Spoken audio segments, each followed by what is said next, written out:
Hello, this is Miss Mary from the West Dallas Public Library, bringing you our first What Caught My Eye on the New Book Truck this week.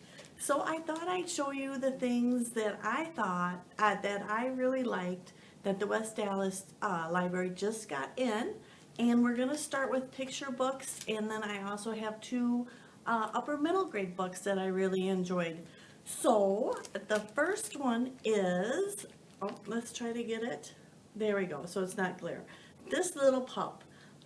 This book caught my eye because it does a great job with counting and colors. You sometimes with counting books, they don't have the objects to be counted prominently displayed, but this does a pretty good job.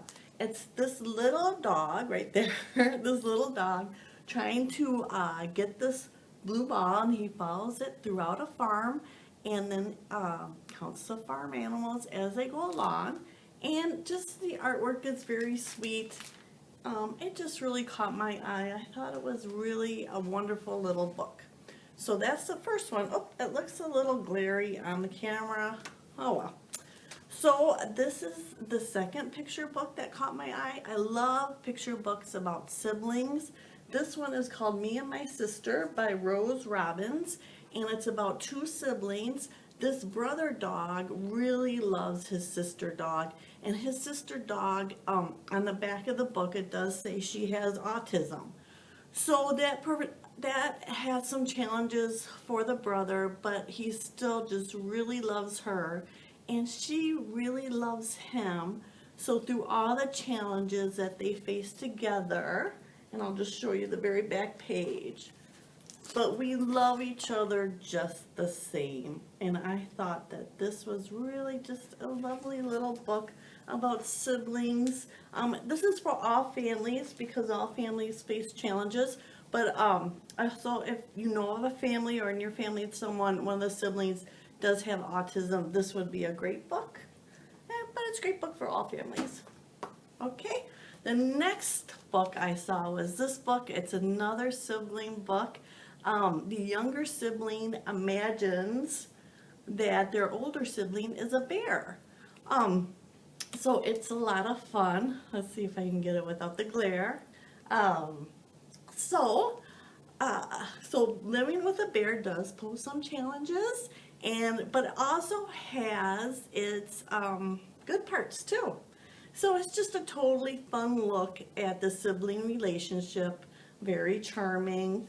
It's called The Bear in My Family by Maya, and I'm sorry, I don't know how to pronounce her last name. I have not read anything by her before, I don't think. But also, it's so cute too, because here's the older sibling saying, "I told you I'm not a bear." And the younger sibling running around saying, "Yes, you are." And then they say, "So am I." Roar. So anyways, very charming, really a lovely little book. Okay, so this one would be fun for bedtime. It's called Neurons Are Coming. It's by Christopher Eliopoulos, I believe I pronounce his name. He has a background, or she has a background in graphic novel with Marvel. He's done a lot of different illustrating for Little People, Big Biographies, I think is his other one. Anyways, look at that cover. Look at that cover. What a great bedtime story. I should use this in my bedtime story time. No, just kidding, that'd be me. Okay, so here they are, two friends doing a sleepover, and of course you have to stay up all night when you have a sleepover. And I just wanted to show you a couple pages because, oh no, here comes the yawns. And I love how the yawns look. Uh-oh. The yawns caught us. And then there you go. That looks like me quite often. Okay, and I just thought this was a really sweet picture book. It'd be fun for bedtime. Oh, fun for any time of the day, but get ready to yawn if you're going to read it. All right, so we're going to put that right here. The next picture book that caught my eye is called Bedtime Bonnet. this is a really great picture book. It's a multi-generational African-American family and their bedtime routine. The characters are just so fun and alive, and the grandpa in it is a Stitch. Oh, and of course, as part of the bedtime routine, the dad reads a story. And as you can see, they all have their head wraps on. Even the little stuffed animal. Whoop, let's try to get the glare off. Okay, so this is a lot of fun. It's just a really wonderful bedtime story, and it would work with just any family. And it's just so very sweet and loving. And look at this face. Look at that face. Look at that face. It's just beautifully illustrated, and I think a lot of people would really enjoy this book. All right, so we're going to put that on there. Now, my favorite picture book that caught my eye this week is called CatDog Dog. And I really just love this picture book. It's pretty much has 3 words throughout the whole book, Cat, Dog, Dog, and it's about a blended family. So this little dog, his master goes to live with the big dog and the cat dog's master. So it's very sweet, and of course, as you have all blended families, there's a lot to work out.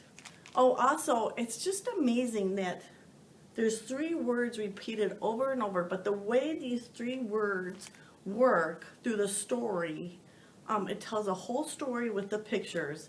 I just think it's such a great and interesting book. But of course, at the very end, oh, well, let's see this.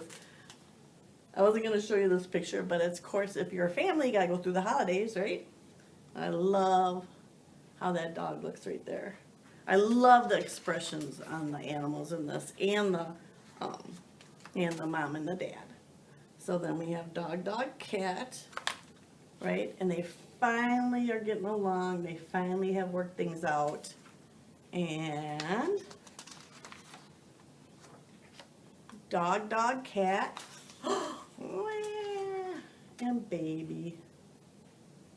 So anyways, I just think this is a wonderful picture book. If you have a child, some children love to sit down and read a picture book before they're actually reading, and then so they have it memorized. This would be a great book for that.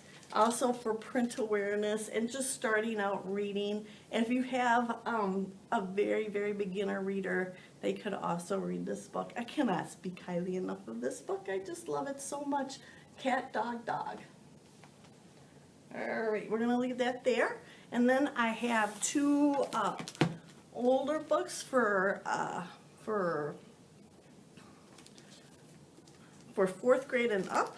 This one is Realistic Fiction, The Space Between Lost and Found by Sandy Stark McGinnis. I have not read anything else by her.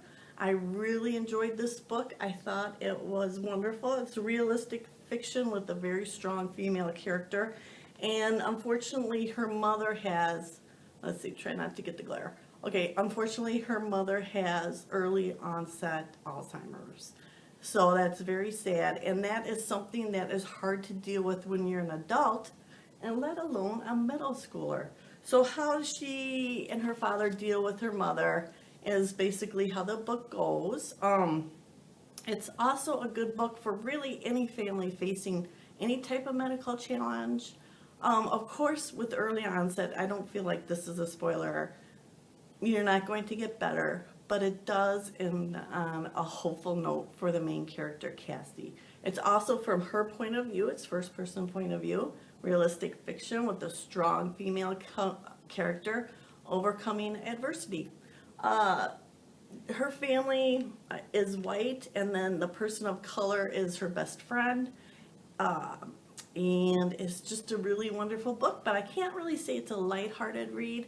But if you like character development, if you're facing your own medical challenges, this would be a really great book to read. Let's see if I can get it to balance on the ledge. which I kind of can. Okay. Then the last book is called Wink. This is one where you don't judge a book by its cover, because I'm thinking when you look at it, it looks kind of like a comedy, but if you read, this is one you would want to read the back or the inside jacket, because it's about a boy in middle school, Ross, who gets a rare form of eye cancer. So it's a very heavy subject. And again, I picked 2 books with heavy medical problems in there for families to face. This one, he is going through middle school, so he has all those problems, and he also has to deal with hair loss and fatigue and everything that you go through when you're trying to fight cancer. The author of this book is Rob Harrell, and actually had that type of cancer too, that rare form of eye cancer. Of course, he was older when he had it, but he really seems to have been someone who's gone through cancer and the treatments and all the problems that they face. This book is also first-person point of view, and I believe all the characters are white in it. There's no people of color, but there are people who are, of course, facing terrible medical problems. So also, I want to say that it's overcoming adversity, and in the end, it's very hopeful. So I will not do any more spoilers than that, but I do recommend it. Oh, also, it's got one way for him to deal with his problems is that he is a graphic novel artist. So he's got some graphic novel things going throughout the book, and his character is called Bat Pig. And he is a very funny. So it's Bat Pig versus the hat on this one, because he has to wear a hat because of the type of cancer treatment he's getting, and he also is losing his hair. So we'll do that. And that is my last book that caught my eye this week. I recommend both of these very much. Usually I do not read such heavy books, but in a way they are heavy, and in a way they are not, because they end very hopeful on these. So anyways, thank you for joining me for my very first book talk, my very first summer reading program book talk. That's what we'll call it. And I appreciate that very much. So I also have the West Dallas Children's Department also has a blog done. It's called WAPL Kids, and you can look on that for Blogger, and I will have a list of these books on the blog too. So, and then we'll link that to our Facebook. All right, so thank you very much for your time, and I hope to see you soon at the library. Bye for now.